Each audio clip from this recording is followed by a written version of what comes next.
Welcome everyone to the Sports Corner on 90.3 WMSC Upper Montclair. Happy Friday, and if you were a previous listener, this isn't the usual show slot. We have a new one for this semester, Fridays 4 to 5 p.m., and I am in studio with two very special people because we have a lot to get to, but we can't do that without some proper introductions, and we'll start with the full-time co-host who will be on the show for the remainder of the semester. Quick shout-out, Lorenzo Gonzalez. He will not be able to make it this semester. He will be working Amazon, getting a little bicep workout in, lifting those packages. So we all know what Lorenzo's capable of, that great mustache of his. But right in front of me, the co-host who will be with us all the way through May 1st, Mr. Mo Campbell. And for those who don't know Mo Campbell, he has been, I'll say it like this, a superstar in WMSC sports for the past month. Called a thriller on play-by-play, Montclair State versus Stockton. Mo, I know you'll get into it. Obviously a fantastic game. A play that made the Sports Center top 10, number 3. Mo Campbell, how are you today, sir? I'm doing fantastic. I'm so happy to be here on the show with you this semester, and I'm very excited to get into a lot of stuff today. So why don't we get right into it? That is exactly what we will do, but we have a very other special guest. This man, he's already grinning ear to ear. Mr. Nicholas Albert Suppa. Nick, welcome to the show. For those who don't know, this is season 3 of the Sports Corner, and Nick was my first ever co-host on season 1, was able to make it to studio today for this special episode. Unfortunately, we won't have him the rest of the semester, but hey, Nick, we have you today. Nick, how has life been since graduation? How are you doing today? And so happy to have you on. It feels like a reunion in here. So happy to be back. And yes, thank you very much for asking me to come in today, Sebastian. Can't believe I'm here to start off season 3 on the Sports Corner with you.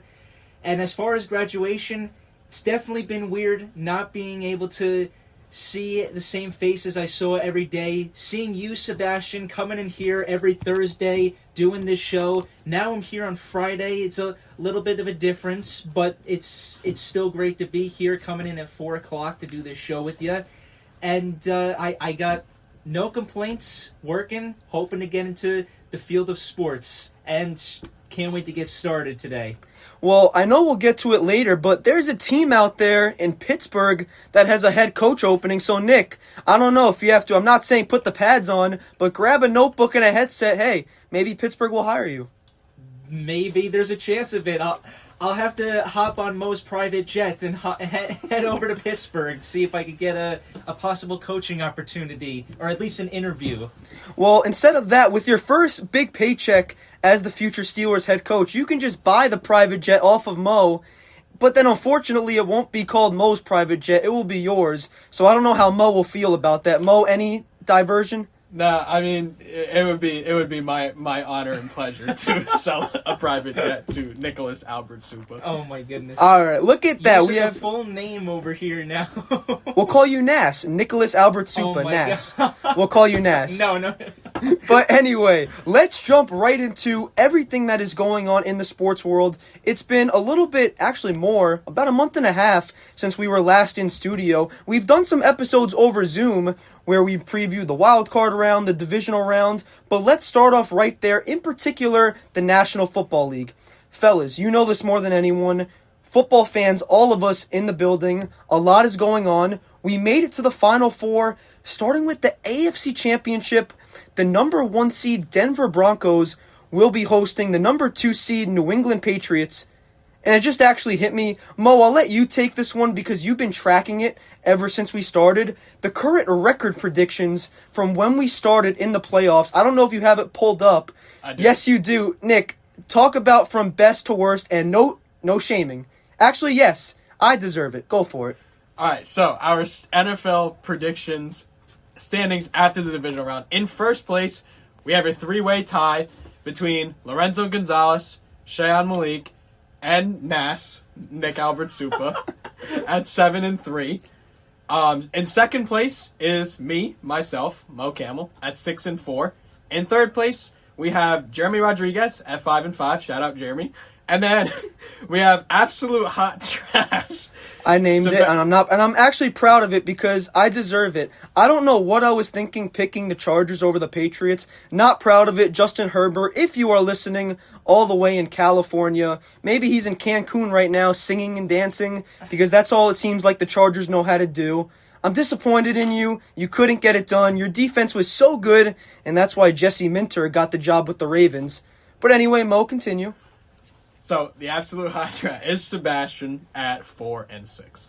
Not proud of it. Only team under 500 not taking after my Pittsburgh Steelers, who always finish 500 and above. But that big game, guys, this upcoming weekend, the number 1 seed Denver Broncos hosting the number 2 seed New England Patriots. The Broncos beat the Bills in a thriller last weekend in the divisional round, 33-30 in overtime, and the Patriots defeated the Texans 28-16 last Sunday.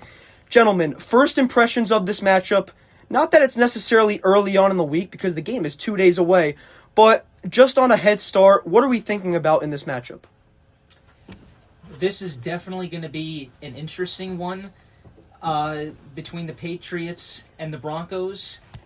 What's obviously going to be the big question is the Broncos will be without their starting quarterback, Bo Nix, after that, I don't know if we want to use incredible victory over the Buffalo Bills. There were some questionable calls, but they did end up getting the job done.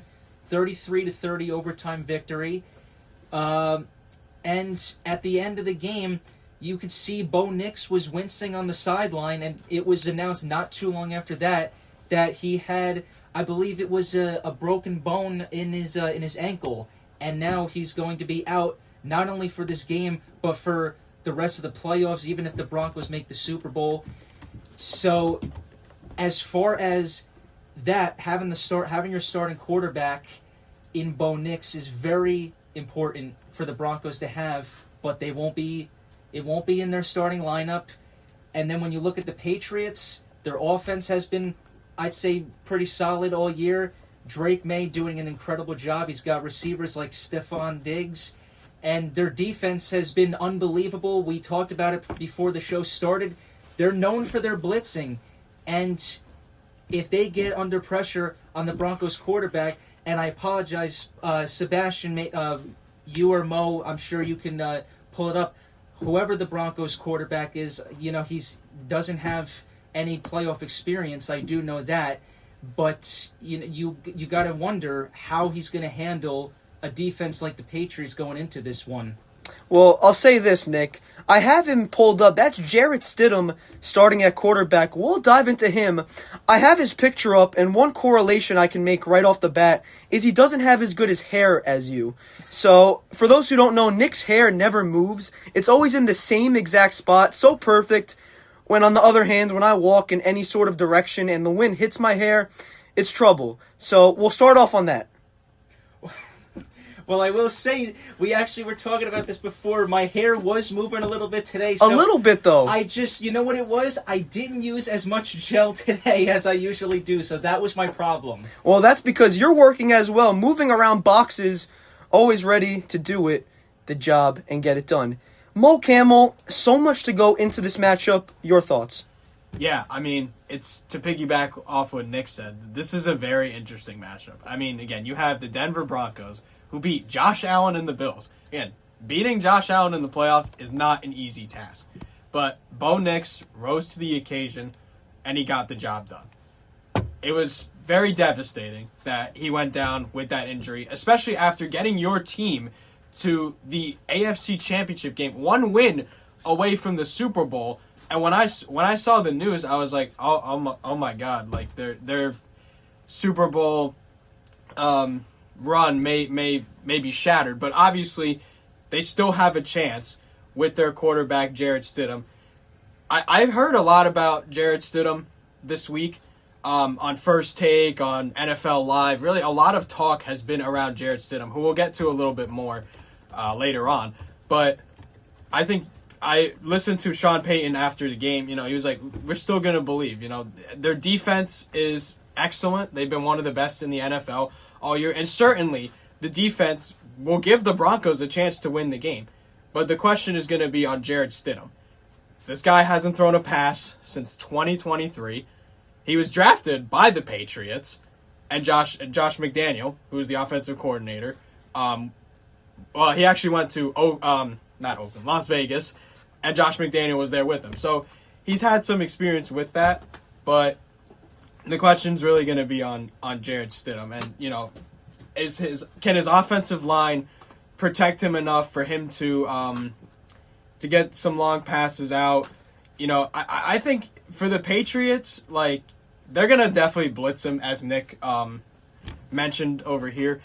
Like, the Patriots are known for their blitzing, and they're going to put a lot of pressure on Jarrett Stidham to try to make him beat him with his legs.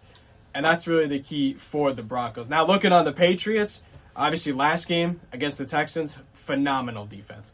4 interceptions, I think 5 turnovers overall.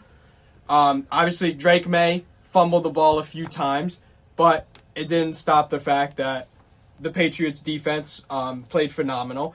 And, you know, I mean, the defense really was why the Patriots, I think, won that game. I mean, they had a pick six, a few fumble recovery, even I think there was a special teams touchdown. I want to say there was a return for a touchdown.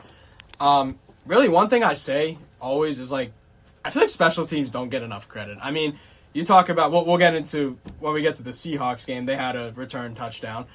But, you know, special teams really gives you a chance, your football team a chance to, you know, do something good on the field. But for the Patriots, I would say if Drake May could take care of the football, you know, he had a few fumbles last game. And, of course, you know, their offense is phenomenal. Kayshon Boutte, Stephon Diggs. I'm not sure if Ramondre Stevenson is active, but I know Travion Henderson is. You know, they have a good offensive line.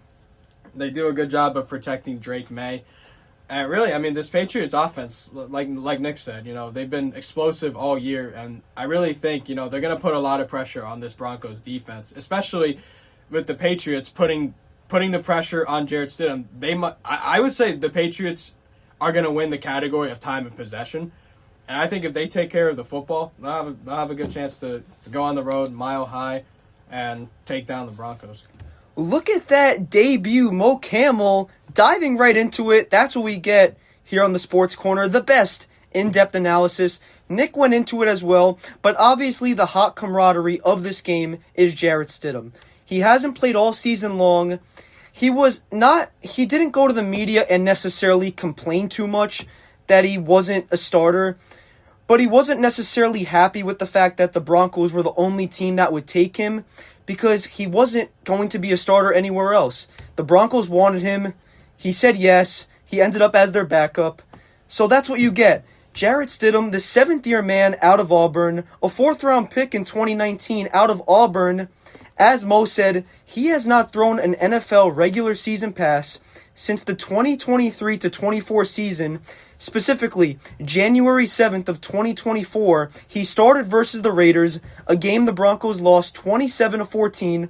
He was 20 for 34, 272 pass yards, 1 touchdown, 1 interception. He's been in this year. He played against Dallas. He had 1 kneel down, so he got a little bit of a core workout in, a little backwards lunge. But besides that, we haven't seen a lot. We did see him in the preseason. Week 2 versus Arizona was his latest game, August 16th. 16 for 23, 240 pass yards, 2 touchdowns, and that was a game. He played pretty well, and he didn't even have his top receiver in Courtland Sutton. What must Jarrett Stidham do to win this ballgame? Well, obviously he's got to avoid that blitz coming in from New England's side on defense, that's for sure. But obviously, I wouldn't go too crazy. I'd make just little plays at a time and see what you can make of it. And, I mean, you also got the running game, which, of course, it's probably going to be a little bit difficult, again, with a blitzing team like the Patriots.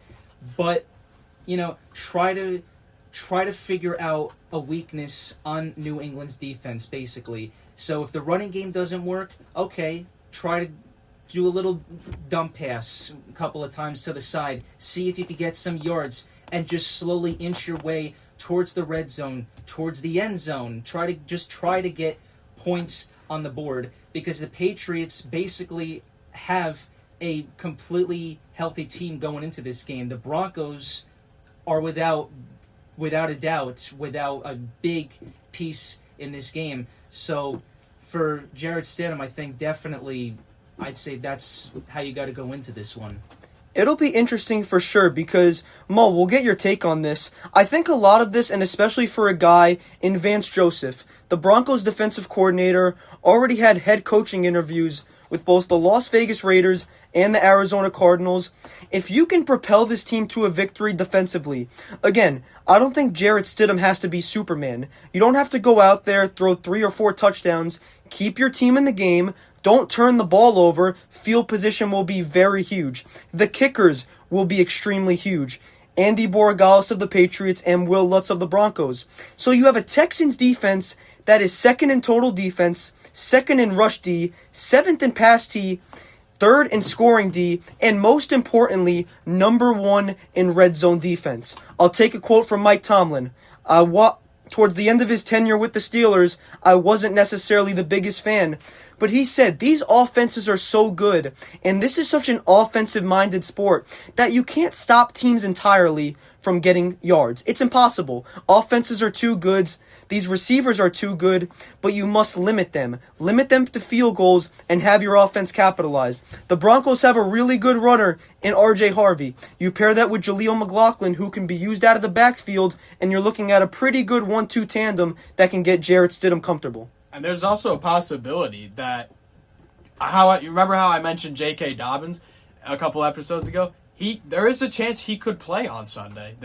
I'm hearing reports that he could actually play on Sunday, and that would help the Broncos' running game a lot. Because one key that I forgot to mention, actually, is I think the Broncos, they're going to have to try to use the running game. I mean, because, again, if the Patriots are blitzing Jarrett Stidham a lot, the pass game might not be there. But if you can get R.J. Harvey, who's been excellent all year, and J.K. Dobbins, if he plays, it gives the Broncos a chance to just get an offensive flow going. I mean, Jarrett Stidham, probably on the first 1 or 2 drives, he may not feel as comfortable because remember, this guy hasn't thrown a pass in two plus years.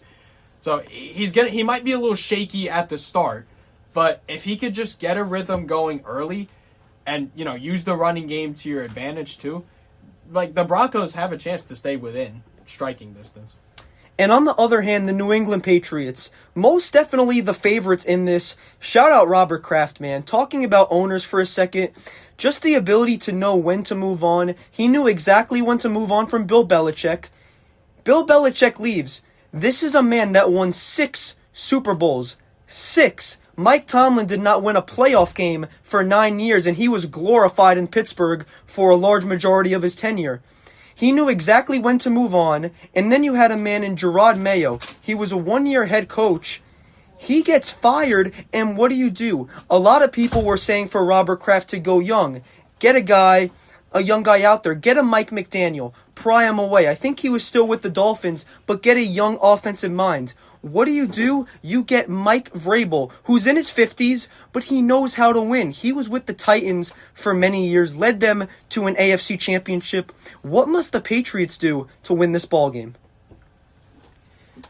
I mean, obviously, as we've seen in their last couple of games in the playoffs, they, especially even going back to the Chargers, they kept it close the whole time, basically. But at the end, the offense came alive. Well, actually, really, the defense came alive because as they sacked Justin Herbert like 6 or 7 times in that game, and the offense was able to get close enough to put the points on the board. So, obviously, like I don't really think they need much change in the way they've been playing. I mean, like I said, just slowly putting points on the board, especially against a team like the Broncos. Their defense, again, as we brought up before, they're another top-ranked defense, so you got to be careful. So same thing with the Broncos, just slowly try to figure out a weakness in that defense. Because Drake May especially, this is his first year in the playoffs, and look how far he's gotten. He brought the Patriots all the way to the AFC Championship game and could possibly bring them to the Super Bowl, which most people have predicted already that they will be going back. And I think that's what they got to do. It's similar to the Broncos. Just if they could figure out a weakness, and I think they will. Vrabel, as you just mentioned, he's a smart coach, and he was also a player. So he's been on the field as a player, and he's also been on the sidelines as a coach. So he's a smart guy, and I think he'll definitely figure out those weaknesses in the Broncos' defense in order for the Patriots' offense to get something going and to get some points on the board.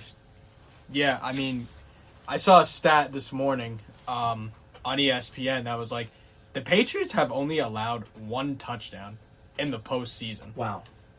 Yeah, I know, unbelievable, right? That's just how good this defense has been. I mean, they did a good job in those 2 games, keeping teams out of the end zone. I think, a key for both teams, I'd say, is definitely finishing in the red zone. I mean, if you have your defense holding, a team to 3 points in the red zone, let's say, okay, a team's having a good drive, they get all the way down the red zone, but then you're like, oh, we need a red zone stop.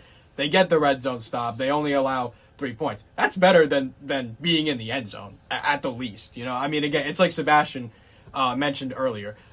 It's hard to stop teams to a full extent. It's not easy to allow 0 yards. Teams are going to get yards in a game with how good the offenses are. But yeah, I mean, for the Patriots, you talk about guys like Marcus Jones. Shout out Marcus Jones. He had the pick 6 last game. Christian Gonzalez. Like, those are going to be key names in that Patriots defense that we're going to definitely look out for this weekend.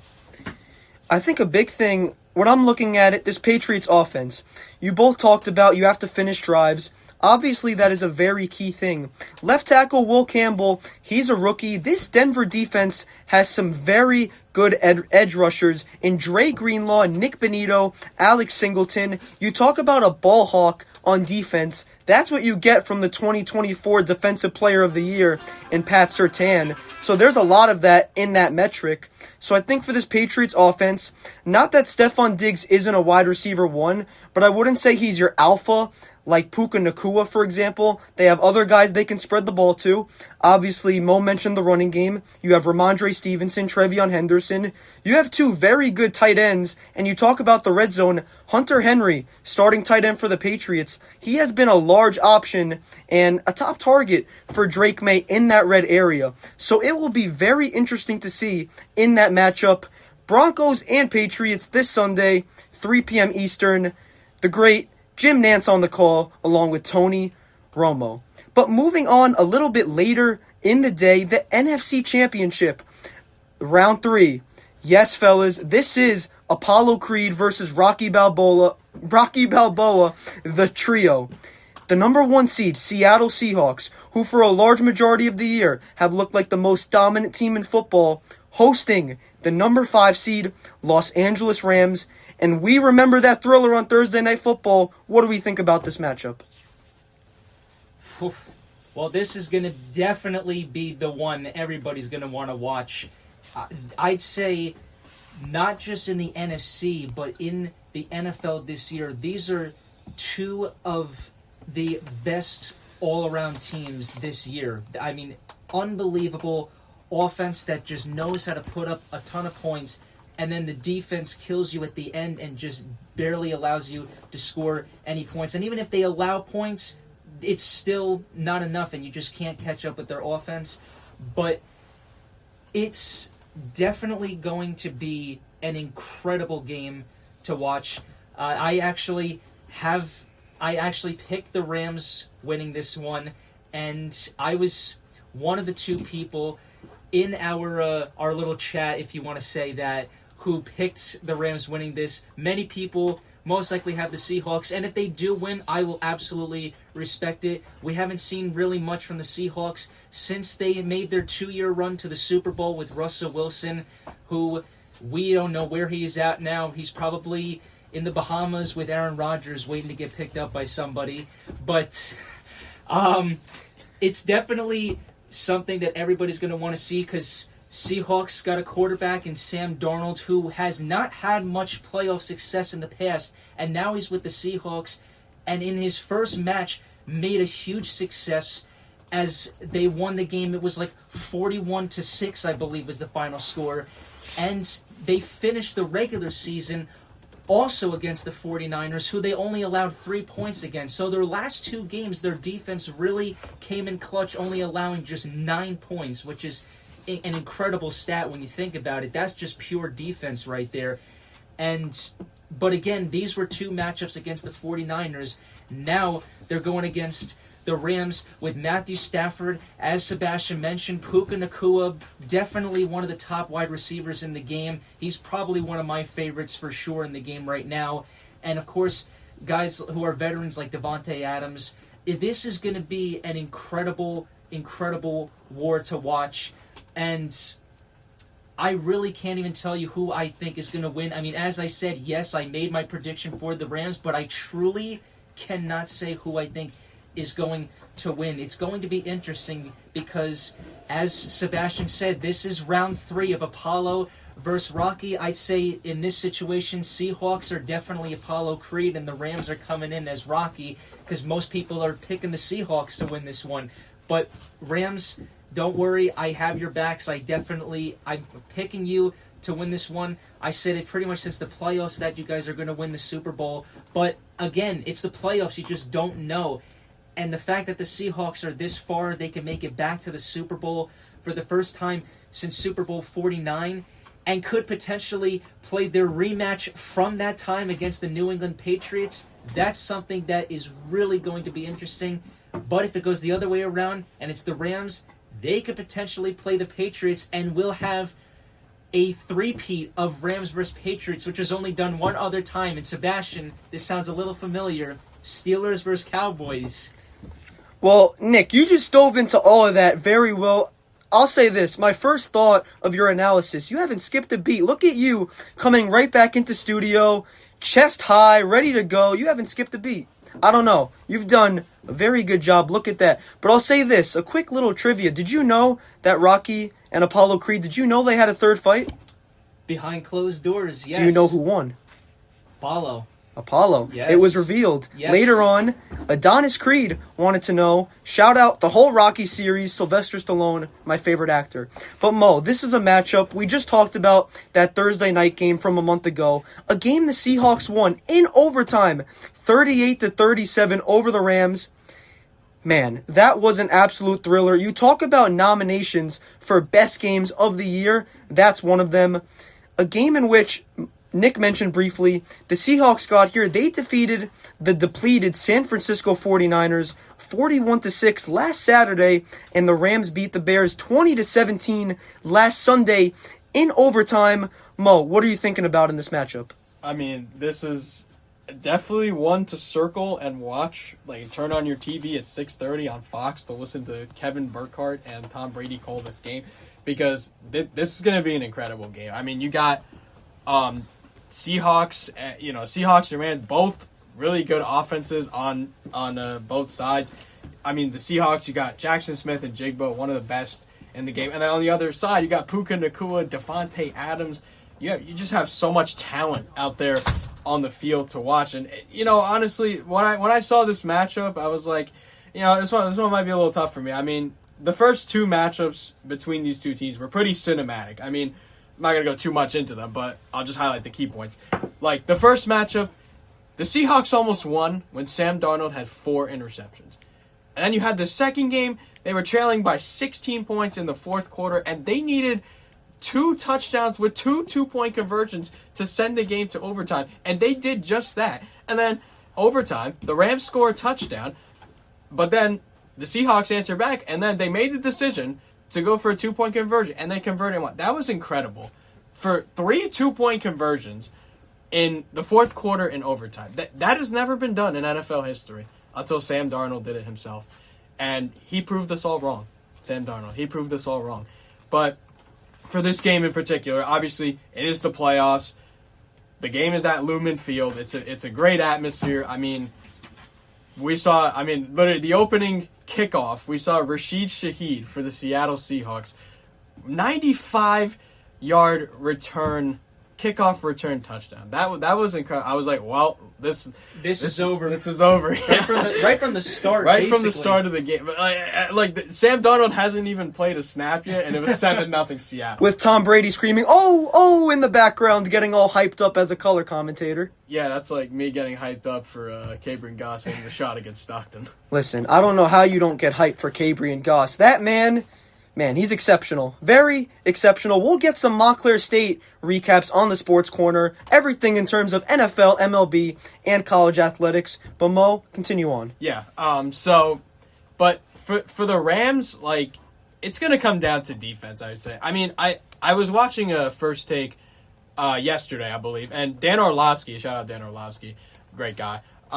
He was talking about the Rams defense. Sebastian, since week 13, the Rams have allowed 28 points a game. I mean, talk about starting off strong, but then not ending off so great. But the Rams did clean that up in their last game against the Bears, which was absolutely cinematic. What a game that was. But the Rams, they made Caleb Williams throw 3 picks, and I love this man, Kobe Durant. Such a great defender for the Rams in that secondary. He had 2 picks, and when I saw like the interceptions, I was like, that's probably Kobe Durant, and it was Kobe Durant. Just a great player for that secondary, and that's just, it's when you have guys like Kobe Durant, you're gonna get a really great opportunity to win a game. And how about Cam Curl with the game-saving interception on Caleb Williams in overtime? It gave the Rams. See, it comes down to defense. Defense gives you a chance to win football games. Shout out Lorenzo Gonzalez. But this is tough. It really is. But for the Seahawks, obviously, they will not have Zach Charbonnet. So Kenneth Walker is going to have to do a little more of the heavy lifting in the run game. But, of course, the Seahawks have so many weapons on that offensive side, like Jackson Smith and Jigba, Cooper Kupp. They have a good offense enough to put a lot of points on the board. And they drive the ball down the field. I mean, they scored 41 points against the 49ers last game, after they only scored 13 the previous game. And, again, like that Week 18 matchup, the Seahawks were struggling to convert on some drives, but they did that in their last game, and I think that's going to be the key for them coming into Sunday. So it's a really tough matchup for me, but I'm taking the Seattle Seahawks. I mean, I don't really see them not being in the Super Bowl. I mean, I like the Rams too with their offense and Matthew Stafford obviously on the other side of the ball, MVP candidate. But I mean, I think with the Seahawks, like, they just have an all-around team that, they have the pieces to win the Super Bowl. So I'm going to take Seattle for this game on Sunday. But it should be a really good game and hopefully a close matchup. You know what? It really hurt my heart, Mo, when you said the Rams have given up 28 points per game in that stat, because as a Steelers fan, Chris Shula, if you can hear me, come to Pittsburgh. So that hurts my heart a little bit. But overall, and a big development in this game reported by ESPN insider Adam Schefter is, for the Seattle Seahawks, their top 3 left tackles did not practice the entire week. That includes starter Charles Cross and backups Josh Jones and Amari Kite. So that leaves 23-year-old rookie Mason Richmond, a 7th-round pick in this past year's draft out of Iowa, to step up and go against a man in Jared Verse on that Rams D-line. Not an easy task. You already have Sam Darnold. They say he's healthy, but he is dealing with some sort of oblique injury, so he's definitely not at 100%. So you talk about having to step up and going through the chaos of O-line versus D-line. This is it in this matchup. Obviously, Kenneth Walker is going to have a big load on offense with the injury to Zach Charbonnet tearing his ACL. You guys want to hear a fun fact? So Jimmy Garoppolo is the backup quarterback for Matthew Stafford, right? Yes, sir. You guys know he's been to... I saw this today. He's been to 7 conference championship games. Yep, I did see that. Jimmy... Gee, look... Wait, so how many... Was it 5 or 6 with the Patriots? I don't know the exact number. It was, I believe, 3. Oh, it was 3. Look at that. I don't even remember him. Because with the 49ers... Too, yes. He made it to, as far as I can remember, at least 2. But maybe another one. I'm not sure. I always forget that he started a Super Bowl. I don't know. I feel like if you just insert 99% of quarterbacks in that 49ers offense, you will have some sort of success. I don't know. I could be wrong. Maybe not CJ Stroud, because he's another development for another day. But we are going to take a quick break here on the Sports Corner. You are listening to 90.3 WMSC Upper Montclair. And when the trio returns, we will switch over to Major League Baseball because there were some moves that were made that we have to get to. Don't go away just yet. Welcome back to the Sports Corner on 90.3 WMSC Upper Montclair. Sebastian, Mo, and Nick are ready to switch over to Major League Baseball because, gentlemen, believe it or not, even though it will feel in the negatives tomorrow in terms of weather, Nick, you better have a scarf on. Of course. I always got it with me. Because even though it is so cold, spring training is less than a month away. So we have a lot of moves that just took place over the last week as we keep going in the Sports Corner. As Major League Baseball starts to shift more and more, we'll cover all those moves. But let's talk about the big three from this past week. Starting with, man, they just seem unbeatable. Well, they are unbeatable because they have won the past 2 World Series. But outfielder Kyle Tucker and the Los Angeles Dodgers are in agreement on a 4-year, $240 million deal. Gentlemen, quick thoughts. I'll let Mo take this one because I looked over and I just see him shaking his head. Mo, I think it's time for that. Some sort of cap space, something. Rob Manfred, do something. I mean, I could see. I mean, I've been saying it for the past couple of weeks now. Like, I mean, a lockout is bound to happen at this point. I mean, it's just like, they just keep they keep going to get guys. I mean, I don't know what to say, but I mean, it's of course it's a great pickup for the Dodgers. But I'm like, Rob Manfred, please get off the couch and do something. No. I definitely agree with you on that, Mo, because there have been talks about MLB going on strike, especially because of all these massive moves made by the Dodgers and all the money they've used to spend on players, and teams and fans have just, I guess, had enough of it, and MLB is just like, well, probably going to go on strike, and I think they mentioned it's most likely going to be in 2027, so not this year, but next year most likely. But as Sebastian mentioned, the Dodgers have been the team recently, at least in the 2020s, and they've won the last 2 World Series. The last one was definitely a much more competitive one, but in the end, once again, the Dodgers were crowned World Series champs. First time since the 98 to 2000 Yankees, where a team won back-to-back, at least back-to-back World Series titles, on the verge of three-peating, which is, at this point, everybody's guess that the Dodgers are winning again. And they're already starting it up in free agency. As Sebastian said, they picked up Kyle Tucker, and he was close to finalizing, I believe, a deal with the Mets, believe it or not. And then all of a sudden, here come the Dodgers. It's like they pulled off an Alex Rodriguez move where he was close to signing with the Red Sox. And here comes the Yankees at the time with George Steinbrenner. Rest in peace, you certainly won't be missed.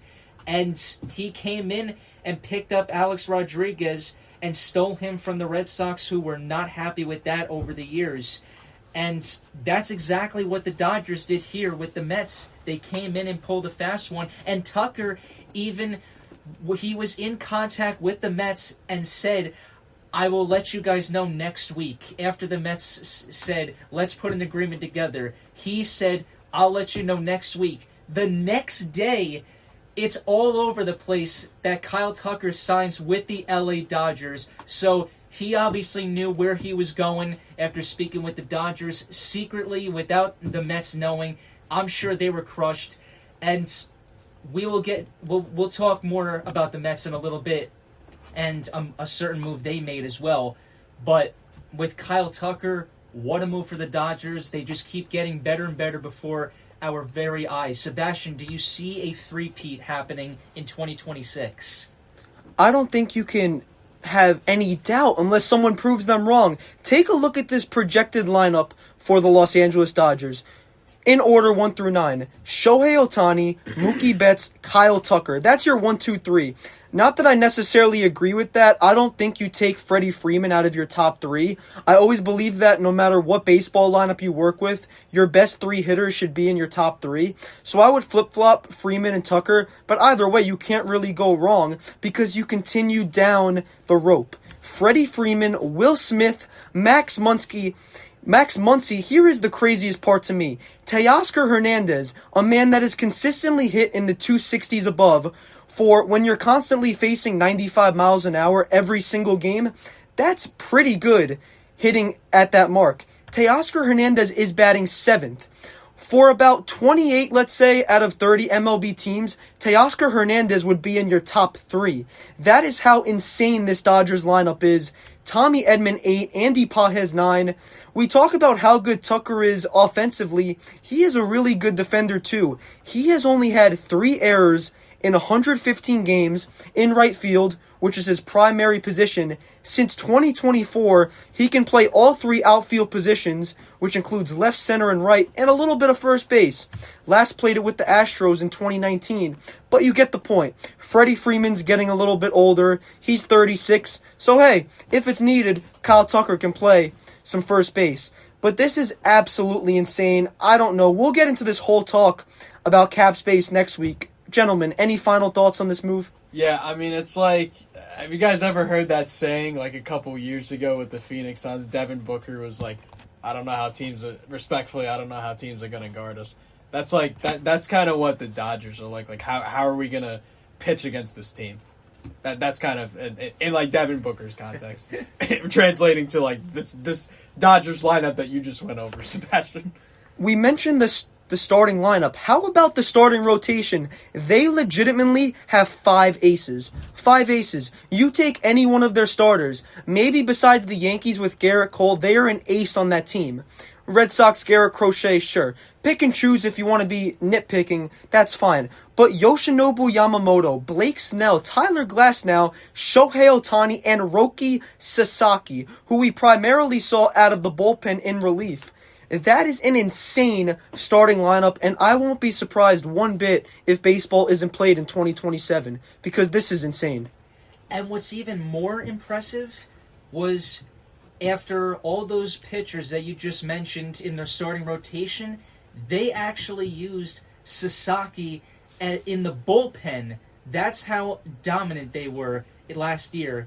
When they were in the World Series, they actually had Roki Sasaki in the bullpen to close out the games because their pitching rotation was just that dominant. And then, as you mentioned, Shohei Ohtani came back after being hurt with an arm injury, and he was back in the pitching rotation, pitching like normal again, and it was the first time we saw him pitching in Dodger blue.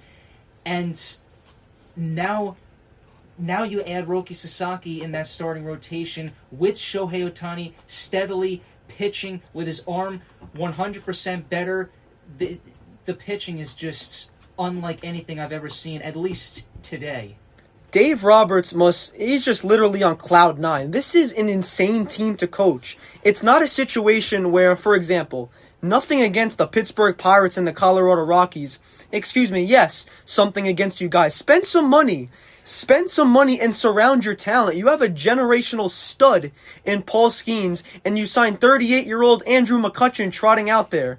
What are we doing? Nothing against McCutchen. He's a phenomenal player, and he'll be in the Pirates Hall of Fame someday. But man, some of these teams, just the unwillingness to sign players is honestly, it's hurtful. It hurts as a baseball fan because you want to go into the regular season every single year knowing that all 30 teams, if they reach their full potential, they can make noise. Honestly, in the NFL, minus the Cleveland Browns, I think that for every single team entering the regular season. So that's Kyle Tucker to the Los Angeles Dodgers, adding fire. Or is it fire to the fuel or fuel to the fire? What's the saying? I think it's fuel to the fire. I was just so in the moment, I forgot for a second. But that's Kyle Tucker to the Dodgers. And this next move, staying in the National League, not necessarily a bitter rival of the Dodgers, but this was a big one. Infielder Bo Bichette and the New York Mets are in agreement on a 3-year, $126 million deal. This is a man, Bo Bichette. He had spent the last 7 seasons with the Blue Jays, 2019 to 2025, had a really good 2025 campaign. 311 average, 18 home runs, 40 walks, only 91 strikeouts, the lowest ever in his career when he has played over 100 games. And this is someone he continues to progress. He struck out 155 times in 2022 and still hit 290. Man, Bo Bichette is just a really good player. I wanted him with the Yankees. Didn't happen. Initial thoughts on this move. It is reported he is going to be playing third base primarily, a position he hasn't played since high school. Wow.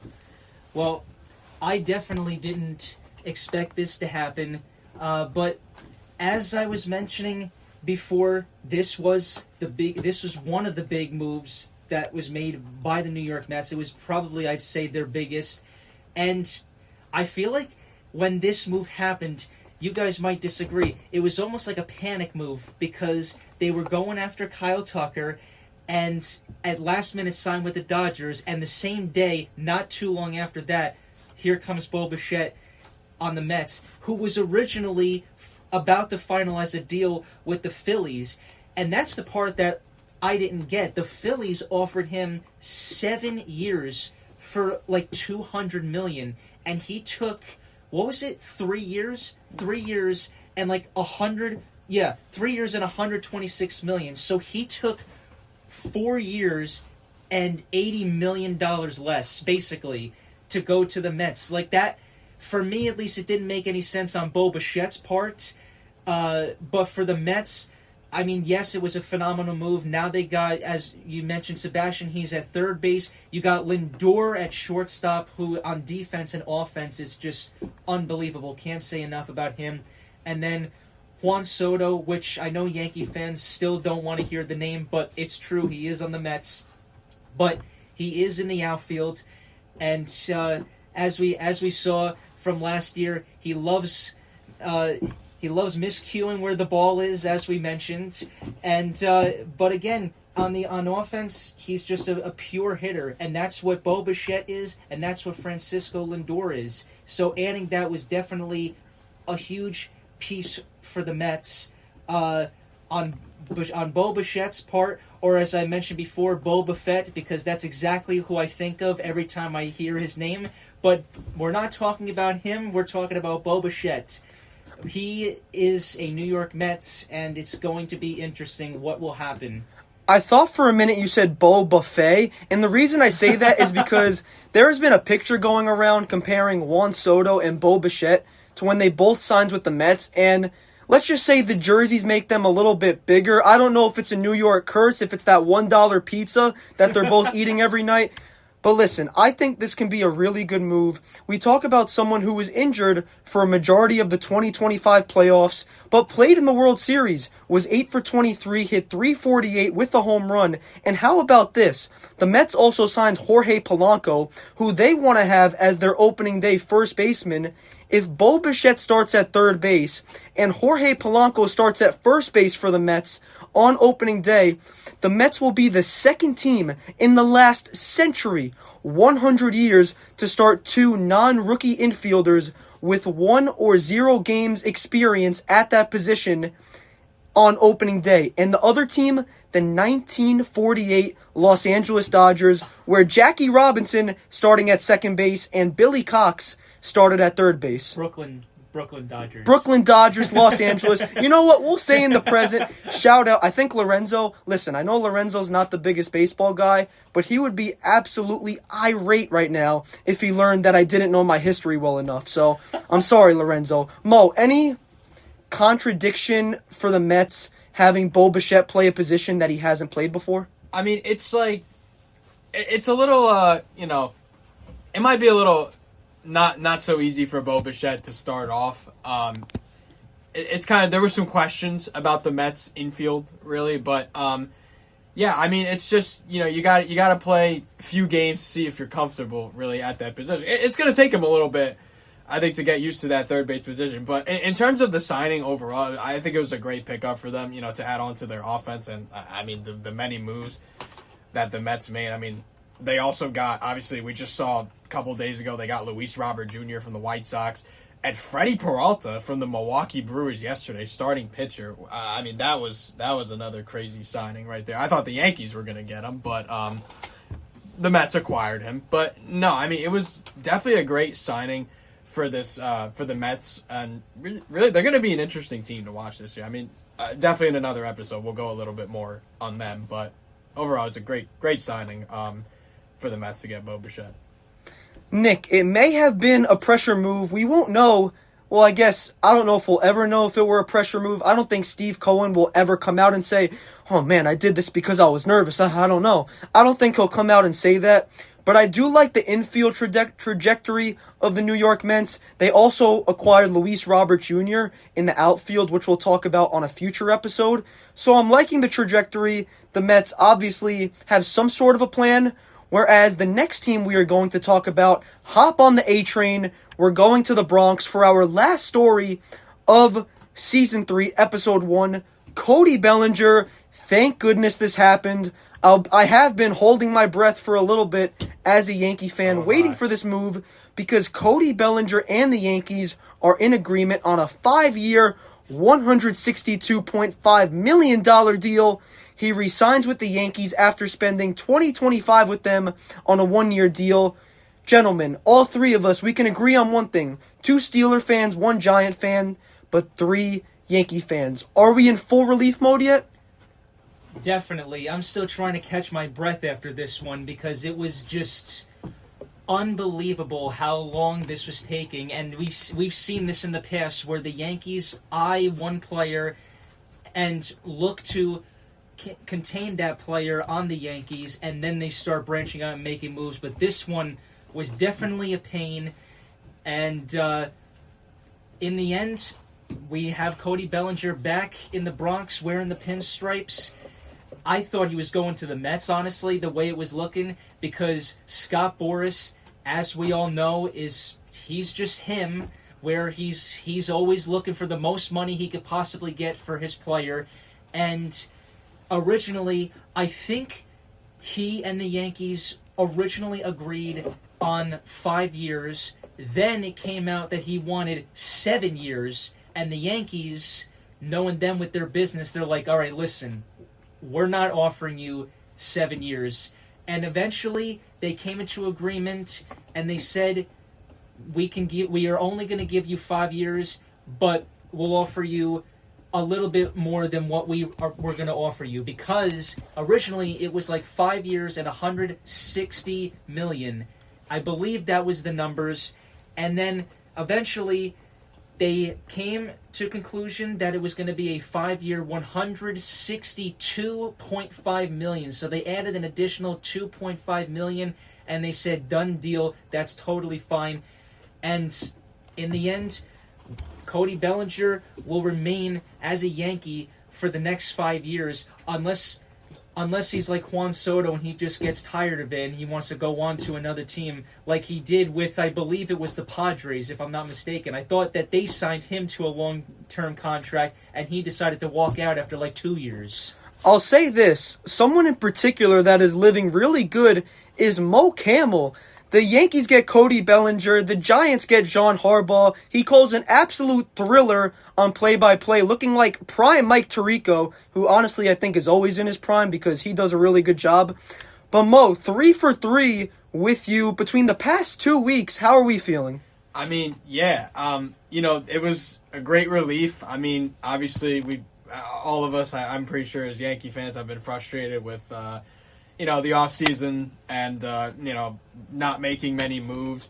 But this one I was happy with because, we got, I was like, I'll accept if we get Cody Bellinger. I'm like, obviously I wasn't happy with the rest of the offseason, but I was at least in relief that we got Cody Bellinger back for at least a good, at least hopefully 5 years. But also, I don't know if anybody mentioned this, but Cody Bellinger also has a no-trade clause as well. So he's back in the Bronx. He's in pinstripes. now I'm feeling much better. Despite the minimal moves we made in the offseason, I'm feeling much better. And, I think the Yankees, we'll probably get to their, starting lineup in a future episode. But, they still have a good offensive minded team, really, with Cody Bellinger, Chicago Stanton, Aaron Judge. But, yeah, definitely the Yankees' offense will, now that Bellinger's back, will certainly give them a chance to put them through. And it'll definitely be interesting, too, what else they'll be doing, because we are very soon going to be entering February. Before we know it, spring training will begin. So the question is, what other moves will the Yankees make? Because, guys, they basically have the same team as last year, and they didn't make it too far in the playoffs. So the question now is, what will be next for the New York Yankees in the offseason? Brian Cashman, work those phones because you have a lot to do. I like the move overall. Bellinger hit .272 with 29 home runs, 98 RBIs, his most since when he won MVP with the Dodgers in 2019. But I think what is most intriguing is this man plays 4 different positions at such a high level, all 3 outfield spots and first base. You gotta love it. It's sports. So much to look forward to in the NFL and the MLB. Nick, I want to thank you for being on the show today. It was an absolute pleasure. Thank you. Best of luck with everything in the future. I know you'll kill it.